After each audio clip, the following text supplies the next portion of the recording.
नमस्कार मित्रों, आइए आज सुनते हैं महान रूसी लेखक एंटन चेखव की लिखी कहानी कमजोर।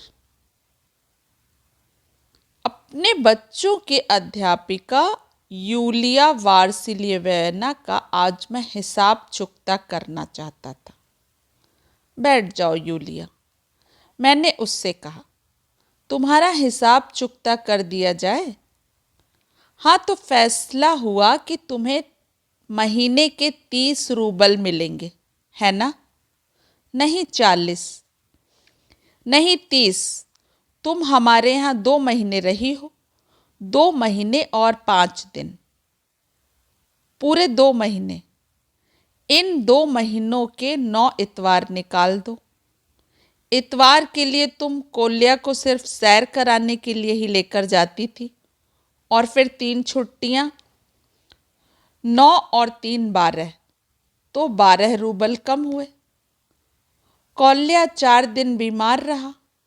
उन दिनों तुमने उसे नहीं पढ़ाया, सिर्फ वान्या को ही पढ़ाया।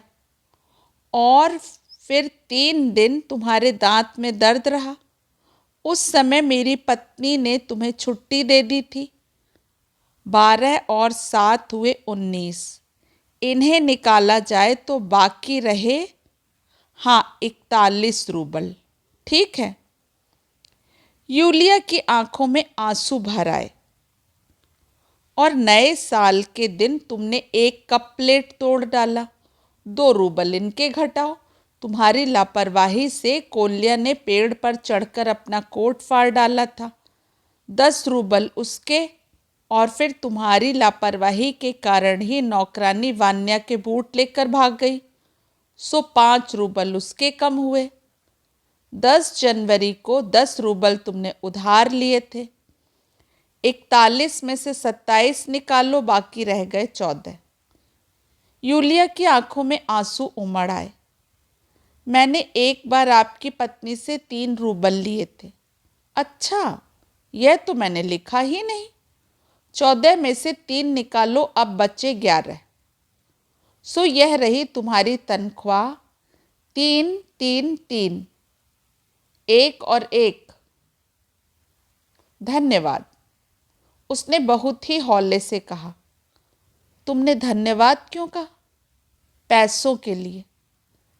लानत है, क्या तुम देखती नहीं कि मैंने तुम्हें धोखा दिया है? मैंने तुम्हारे पैसे मार लिए हैं और तुम इस पर मुझे धन्यवाद कहती हो?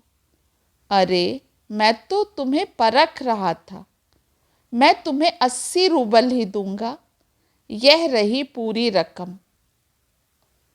वह धन्यवाद कहकर चली गई।